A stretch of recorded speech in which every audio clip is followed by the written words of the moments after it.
وَكَلْبُهُمْ بَاسِطٌ ذِرَاعَيْهِ بِالْوَسِيدِ، ان کا کتا غار کے دھانے پر بازوؤں کو پھیلا کے بیٹھا ہے۔ یا اللہ، قرآن تو ہدایت کی کتاب ہے،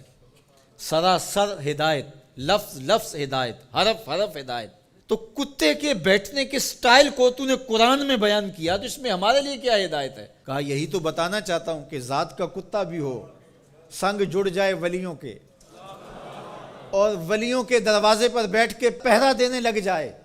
اور کسی کام آ جائے مشت خاک، تو وہ کتا اتنا قابل ذکر ہو جاتا ہے کہ اس کے بیٹھنے کے سٹائل کو رب رب ہو کے بیان کرتا ہے۔ تو کہا تم تو انسان ہو، اگر تم محمد عربی کے در کے نوکر بن جاؤ تو کیا عزتیں دوں گا تمہیں، کیا شانیں تمہیں نصیب ہوں گی۔ تو یہاں یہ دیکھا جاتا ہے کہ ان کی راہوں کے کام کون آتا ہے، ان کے راستے کا مسافر کون ہے، ان کے دین کے لیے اپنے آپ کو پیش کون کرتا ہے، ان کی خدمت اور نوکری کے لیے اپنی مشت خاک کو ان کی راہوں میں بچھاتا کون ہے۔ اور اگر ہم ساری زندگی اپنی خواہش سے گزار دیں اور ان کے دین کے لیے ہم نے کچھ نہ کیا ہو، تو پھر ہم دیکھیں کہ ہم کھڑے کہاں ہیں۔ اقدس تیرے پاؤں میں نہ کوئی کانٹا نہ کوئی زخم،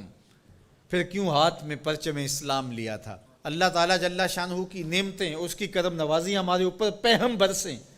لیکن ہم اس کے شکر گزار بندے نہ ہوں، نماز پڑھنا ہمارے لیے بوجھل بن جائے۔ تو کہا پھر گھوڑے اچھے ہیں،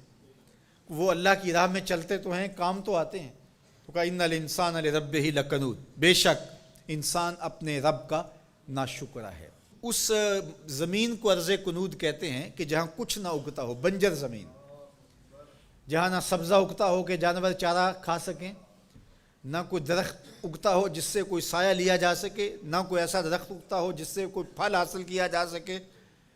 نہ شجرے سایہ دار دیتی ہو جو زمین، نہ شجرے پھلدار دیتی ہو جو زمین، نہ کسی جانور کے چارے کی ضرورت کو پیش کرتی ہو جو زمین، اس کو کہتے ہیں ارض کنود۔ وہ بنجر شخص جو انسانیت کے لیے نفع بخش نہیں ہے، لوگوں کے لیے خیر کا سبب نہیں ہے، انسانیت کے لیے نافع نہیں ہے اس کا وجود، تو وہ کنود ہے، وہ کسی کام کا نہیں ہے، وہ بنجر ہے۔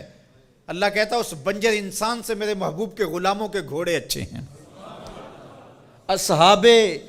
کہف کی غار کے دروازے پر بیٹھا ہوا کتا اچھا ہے، تو ہمیں پسند ہیں جو اس کے راستے میں کام آتے ہیں۔ میں اور آپ دیکھیں کہ ہم کہیں بنجر تو نہیں ہیں، ہم انسانیت کے لیے نافع ہیں، یا ہمارا وجود اس دھرتی کے لیے بوجھ ہے، ہم لوگوں کے لیے ضرر کا سبب ہے، جہاں سے گزرے لوگ تکلیف محسوس کرتے، کبھی کسی کی غیبت کی، کبھی کسی کی عزت اچھالی، کبھی کسی کی ماں بہن اور بیٹی کی آبرو پہ گلی محلے میں بیٹھ کے آوارہ لوگوں کی طرح باتیں چھیڑ دیں، کبھی ہم کسی کی تکلیف کا سبب اور ذریعہ بنیں۔ ہم یہ دیکھیں کسی کے لیے اذیت کا سبب تو نہیں ہیں،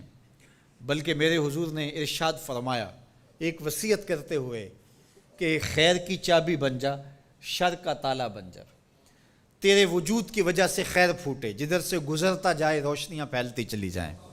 نور بانٹتا جائے، انسانیت کے لیے نفع بخش ہو تیرا وجود، نہ یہ کہ تیرا وجود لوگوں کے لیے اذیت کا ذریعہ ہو،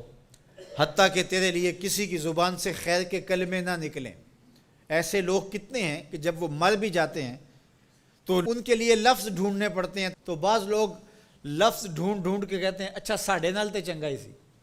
اس کا مطلب یہ اس نے لوگوں کی ناک میں دم کر رکھا تھا، اس کی شر سے صرف میں ہی بچا ہوں۔ وہ ایسا شخص ہے کہ اس کی تعریف آپ بھرے مجمع میں نہیں کر سکتے، لوگ کہیں گے تم جھوٹ بول رہے ہو۔ اور کتنا خوش بخت اور خوش نصیب شخص ہے کہ جب وہ اس دھرتی کو چھوڑتا ہے